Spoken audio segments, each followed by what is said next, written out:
Salut les conciergeries Airbnb, ici Henrik du site louerpremium.com dans lequel j'explique comment faire exploser le chiffre d'affaires de ta conciergerie. Aujourd'hui, on va voir l'erreur fatale quand on espionne ses concurrents. C'est parti.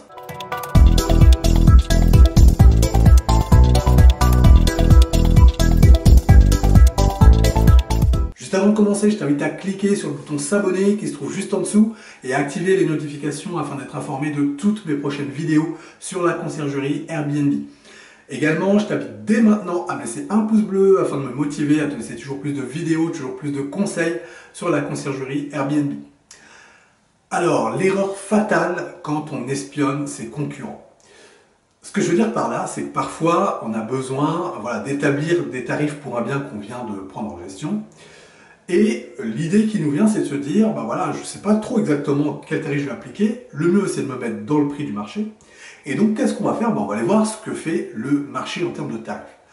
Et donc du coup, la plupart des conciergeries et la plupart des personnes qui ne sont pas tout à fait initiées justement à la recherche de tarifs adaptés pour mettre leurs biens sur les différentes plateformes, qu'est-ce qu'ils vont faire? C'est le premier réflexe. On va aller sur Airbnb ou sur Booking, puis on va regarder les biens qu'il y a autour de nous, à quel tarif ils se situent. On va regarder 3, 4, 5 comme ça pour voir avec différentes dates à quel tarif ils se positionnent. Et donc on va en prendre, ces 3 ou 4, 5 concurrents, on va regarder ce qu'ils font. On va regarder à différentes dates, on va dire ok, je vais me mettre au même tarif que cela. Parce qu'il n'y a pas de raison de se mettre moins cher, bien évidemment, tu sais que je ne pousse jamais à faire la guerre des prix vers le bas, c'est une très très mauvaise idée, bien au contraire, il faut rester dans le marché. Se mettre au-dessus, ça voudrait dire quand même que tu as un bien qui serait d'une gamme vraiment supérieure, et là du coup, ça ne serait pas tout à fait en phase avec l'analyse que tu fais à ce moment-là. Donc tu vas le mettre dans le prix du marché, tu vas dire ok, c'est 3, 4, 5 concurrents, je vais mettre tout simplement au même prix que cela, et puis je vais voir ce que ça donne. Et là, en fait, c'est juste l'erreur fatale. Pourquoi? Parce que, en fait, tu vas t'appuyer sur les tarifs de tes concurrents dont tu ne connais pas la qualité. Ce que je veux dire par là, c'est que tu ne sais pas si leur chiffre d'affaires mensuel, il est cohérent, il est au niveau de ce que tu attends. Est-ce que ces concurrents que tu as vus, est-ce qu'ils louent toute l'année? Est-ce qu'ils louent plus de 120 jours dans l'année? On n'en sait rien. En tout cas, à ce stade, tu n'en sais rien. Est-ce que les tarifs pratiqués par tes concurrents, est-ce que ce sont des tarifs qui sont adaptés au marché dans le sens où est-ce qu'ils arrivent à louer, est-ce qu'ils arrivent à remplir leur calendrier? Et ça, dit comme ça sur Airbnb, finalement, t'en sais trop rien. Tu vas voir le remplissage du calendrier sur les mois à venir, mais pas sur les mois passés. Sur les mois à venir, il peut y avoir tout à fait des annulations. Ça se trouve, il a loué à des prix qui ne sont pas du tout ceux qui sont affichés aujourd'hui parce qu'il a modifié ses tarifs entre-temps, voyant qu'il avait trop de réservations.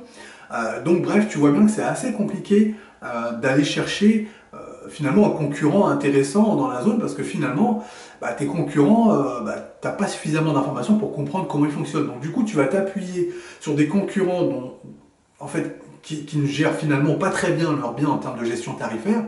Et toi, tu vas aller faire la même chose. Donc en plus, le risque, c'est non seulement de faire une étude de concurrence qui ne soit pas la bonne, mais c'est en plus de caler tes propres tarifs sur les mauvais tarifs de tes concurrents, sur les mauvais concurrents. Donc ça, c'est vraiment une erreur qui va tuer ton chiffre d'affaires tout simplement. Et un autre point, c'est que du coup, tu es tributaire finalement de ces quelques concurrents sur lesquels tu t'es appuyé, qui en plus gèrent mal leurs tarifs. Donc vraiment, si eux décident à un moment donné de casser leur prix, tu vas devoir casser tes prix également, alors que eux sont de très mauvais gestionnaires. Donc il y a vraiment un souci à s'appuyer sur les mauvais biens qu'il y a autour de toi. Donc c'est quelque chose que tu n'as pas accès là comme ça tout de suite si tu regardes dans Airbnb ou dans Booking. Alors ça, c'est l'erreur qui va descendre ton chiffre d'affaires. Derrière, ça va être l'insatisfaction du propriétaire aussi, en sachant qu'en fait, tu laisses tout simplement de l'argent sur la table. Alors du coup, comment on fait pour pouvoir s'appuyer sur les bons concurrents? Alors on utilise un outil que tu connais peut-être qui s'appelle AirDNA. A-I-R-D-N-A. RDNA. En fait, on va utiliser cet outil. Cet outil, finalement, c'est quoi? C'est une espèce de grosse compilation de toutes les annonces qu'on peut retrouver dans Airbnb et aussi dans Abritel accessoirement. C'est une compilation de toutes les données et en fait, ça va régulièrement, tous les jours, Allez voir les prix qui sont appliqués, les prix auxquels les nuits ont été vendues. Est-ce qu'il y a beaucoup de réservations? À quel délai elles ont été prises, ces réservations? Est-ce que c'est des réservations prises aujourd'hui pour une arrivée dans 10 jours, 5 jours, un mois? Donc bref, il va aller compiler toutes les informations qui concernent les réservations et les listings dans Airbnb. Donc ça, du coup, ça va te donner des informations qui sont extrêmement précieuses parce que là, du coup, tu vas avoir non plus les quelques concurrents qui sont autour de toi, mais tu vas avoir la masse de concurrents qui est autour de toi et qui correspondent aux biens que tu cherches, parce que ça sert à rien d'aller se comparer à un T4 si toi tu as un studio. Donc voilà, il va pouvoir aussi filtrer sur ce type de bien, sur le type de bien. Donc ça, c'est l'un des premiers paramètres que tu vas pouvoir régler. Mais surtout, le paramètre qui va être extrêmement important et qui va faire la différence aussi, au-delà de te caler sur, je dirais, le marché général, beaucoup plus global, avec beaucoup plus de données, eh bien, tu vas pouvoir aussi filtrer sur les meilleurs de ton secteur.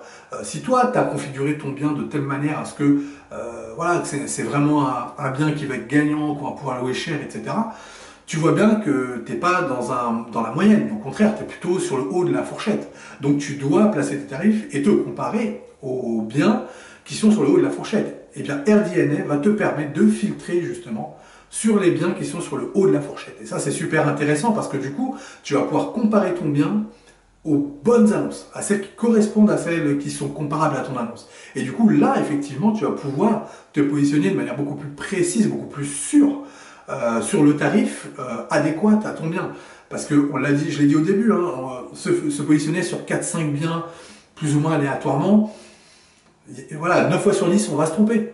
Là, avec AirDNA, eh bien, on a une compilation qui est telle qui fait qu'on est sûr que le tarif qu'on est en train de pratiquer, c'est bien le tarif que pratiquent nos concurrents et nos concurrents qui sont vraiment comparables. Donc, s'ils sont haut de gamme, on se compare à ceux-là. Si on est milieu de gamme, on se compare au milieu de gamme. Bref, on peut vraiment filtrer de manière très très précise ce qui se passe dans notre secteur. Et en plus, dans AirDNA, tu vas aussi avoir la possibilité de rentrer carrément l'adresse du bien et de te comparer avec ce qu'il y a autour. Donc, c'est vraiment très très intéressant, très précis en termes de localisation. Donc tu vois qu'en utilisant AirDNA, tu vas pouvoir mener une étude beaucoup plus puissante, beaucoup plus fiable que de le faire simplement manuellement comme ça sur quelques concurrents.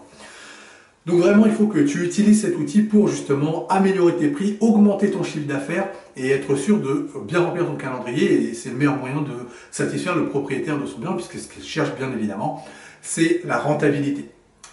Je te remercie d'avoir regardé cette vidéo jusqu'au bout. Si toi aussi tu veux créer ta conciergerie, eh bien je t'offre mon pack qui te permet de créer un business plan qui cartonne. Pour ça, tu déroules juste en dessous de la vidéo, là, il y a un lien, tu cliques, tu me laisses ton prénom, ta meilleure adresse mail, je t'envoie tout ça automatiquement chez toi. Ce pack, qu'est-ce qu'il contient? Il contient un document Word qui sera la formalisation de ton business plan. Donc c'est un document qui est pré-rempli, tu n'as plus qu'à compléter avec tes éléments. Également, tu trouveras un fichier Excel qui sera la projection financière sur les 3 prochaines années pour ta conciergerie. Et enfin, un guide PDF qui t'explique étape par étape, pas à pas, ce que tu vas devoir faire, quel type d'études tu vas devoir mener pour compléter ton business plan. Bon, le mieux, c'est que je te laisse cliquer sur le lien qui se trouve juste en dessous et je te retrouve tout de suite de l'autre côté.